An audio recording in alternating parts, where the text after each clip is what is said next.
सुप्रभात बच्चों, आज की इस ग्रामर कक्षा में आपका स्वागत है। बच्चों, आज की इस कक्षा में हम पढ़ेंगे पाठ 10 क्रिया तथा काल, जो आपका फाइनल में आएगा चैप्टर। ठीक है, ये हम क्लास में पढ़ चुके हैं, इसका वर्क भी हमारा ऑलरेडी हो चुका है। तो हम चैप्टर को पढ़ना प्रारंभ करते हैं। अब इसमें क्रिया तथा काल। अब क्रिया किसे कहते हैं, हम इसमें दो चीज़ें पढ़ेंगे, क्रिया और काल के विषय में। तो क्रिया किसे कहते हैं, ऐसे शब्द जिनसे किसी कार्य के करने या होने का बोध हो, उन्हें हम क्रिया कहते हैं। और काल, क्रिया करने के समय को हम काल कहते हैं। क्रिया किस समय में की गई है, जिन शब्दों से ही हमें पता चलता है, उसे हम क्या कहते हैं, उसे हम क्रिया का काल कहते हैं। चलिए कुछ एग्जाम्पल के द्वारा हम पढ़ के समझते हैं। कुम्हार मिट्टी के बर्तन बनाता है। अब यहाँ क्या लिखा है, बनाता है।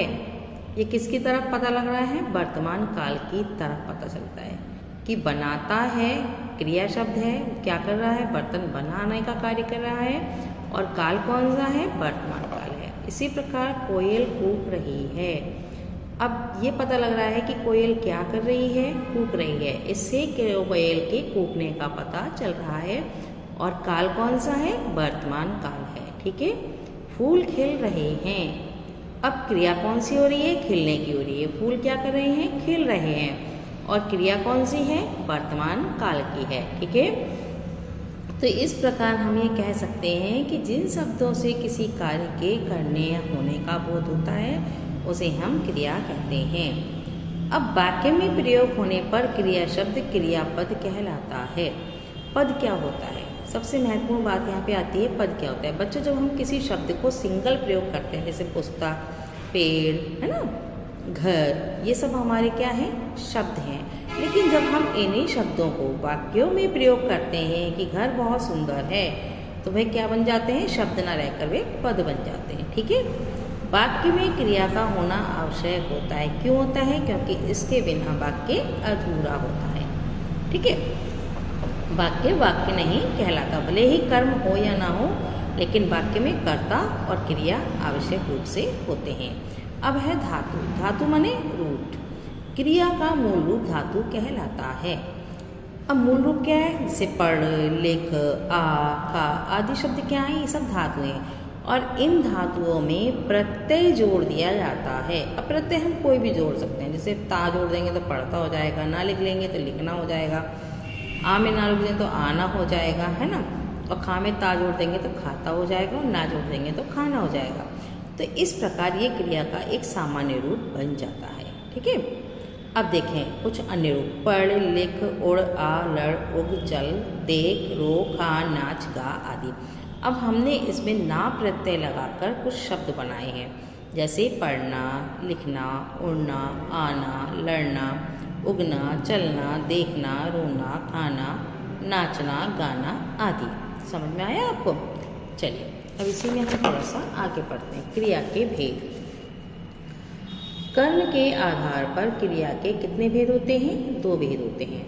एक होती है सकर्मक क्रिया और दूसरी होती है अकर्मक क्रिया। जैसा कि शब्दों से ही पता चलता है, सकर्मक स प्लस कर्म, है ना, जिसमें कर्म जुड़ा हुआ हो।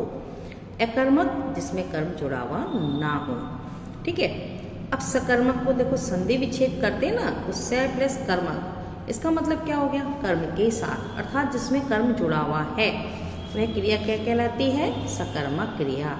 जिन वाक्यों में क्रिया के साथ कर्म होता है, वह सकर्मक क्रिया कहलाती है। जैसे अब हम इसमें एक एग्जाम्पल देखते हैं, गुब्बारे वाला गुब्बारे बेच रहा है। अब गुब्बारे वाला बेच रहा है अगर हो जाए, तो आप समझ तो जाएंगे कि गुब्बारे वाला है तो गुब्बारे बेच रहा होगा, पिछली सी बात है ना। लेकिन वाक्य हमारा अधूरा लगेगा।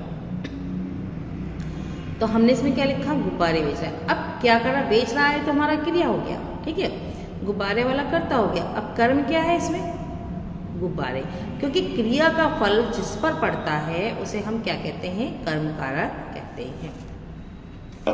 अब देखिए, मदारी खेल दिखा रहा है। मदारी क्या है, करता, और खेल है कर्म, और क्रिया है दिखा रहा है। इसी प्रकार अकर्मक क्रिया। अकर्मक का मतलब होता है ए प्लस कर्मक का अर्थ है जो क्रिया कर्म के बिना है। जिस वाक्य में क्रिया के साथ कर्म नहीं होता है, वह अकर्मक क्रिया कहलाती है। जैसे निधि सो रही है, अब सो रही है तो क्रिया है और निधि है कर्ता, इसमें वाक्य है ही नहीं, कर्म है ही नहीं। ठीक है, तो ये क्रिया कौन सी हो जाएगी? अकर्मक। अजय हंस रहा है, बच्चा रो रहा है ना, मोनू खा रहा है। तो अब इस तरह के जो वाक्य होते हैं वो अकर्मक क्रिया के वाक्य कहलाते हैं।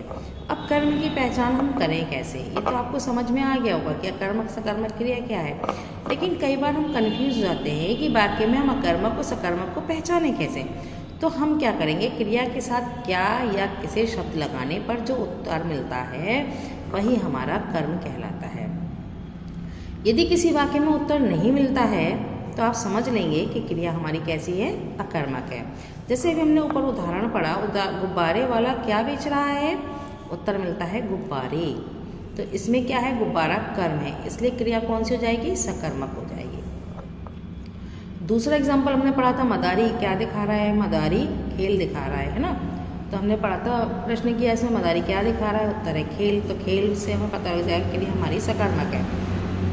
अब तीसरा हमने एग्जाम्पल पढ़ा था, निधि क्या कर रही है ना। तो उत्तर कुछ भी नहीं है कि निधि क्या सो रही है, क्यों सो रही है, कोई उत्तर है नहीं है। तो इसका मतलब है क्रिया हमारी अकर्मक है। उपयुक्त अकर्मक क्रिया वाले वाक्य क्या ही किसी लगाने से कोई उत्तर नहीं मिलता, तो ऐसे वाक्य में केवल कर्ता और क्रिया का प्रयोग ही किया जाता है। अब एक काल, काल यानी टेंस, इसको समय भी कहते हैं। क्रिया के जिस रूप से उसके करने या होने के समय का पता चले उसे काल का कहते हैं। काल के कितने रूप होते हैं बच्चों? पता है ना, काल के 3 भेद होते हैं, जैसे भूतकाल, वर्तमान काल और भविष्यकाल। अब भूतकाल किसे कहते हैं? भूतकाल कहते हैं बीते हुए समय को, है ना। क्रिया के जिस रूप से पता चले कि कार्य बीते हुए समय में पूरा हो चुका है उसे हम भूतकाल कहते हैं। जैसे महाराणा प्रताप मेवाड़ के राजा थे, राजा रामचंद्र अयोध्या के राजा थे, राम ने रावण को मारा था। तो ये सारे एग्जाम्पल हमें किसकी तरह बता रहे हैं? भूतकाल की तरह बता रहे हैं। अब भूतकाल के वाक्यों के अंत में आपको पता है बच्चों, था, थी, थे आता है, अथवा आ बड़ी ई एक ही ध्वनि आती है। ठीक है। अब वर्तमान काल, वर्तमान काल यानी प्रेजेंट टेंस। क्रिया के जिस रूप से ये पता चलता है कि कार्य अभी वर्तमान समय में हो रहा है, यानी अभी चल रहा है या हो रहा है, वो हमारे वर्तमान काल की क्रिया है। जैसे वर्षा हो रही है, अभी होके चुकी नहीं है, चल रही है। रोहन पढ़ता है यानी पढ़ रहा है अभी, है ना।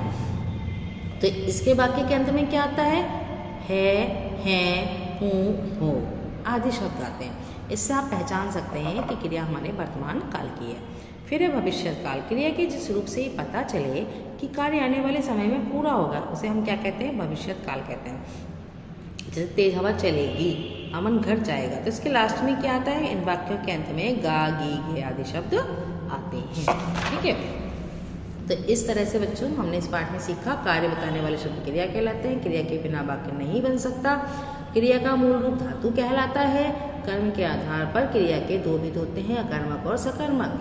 जिस क्रिया के साथ कर्म नहीं होता वह क्रिया कर्मक कहलाती है, और जिसमें कर्म जोड़ा होता है वह सकर्मक होती है। क्रिया के जिस रूप से उसके करने होने का पता चले उसे हम समय का पता चले उसे हम काल कहते हैं। ठीक है। काल के 3 भेद हैं, वर्तमान काल, भूतकाल और भविष्य काल। तो बच्चों आज की कक्षा में इतना ही, मिलता है अगली कक्षा में। आप लोग इसका बुक वर्क याद करेंगे और डेफिनेशन याद करेंगे। ठीक है। तो तब तक आपका दिन शुभ हो। धन्यवाद।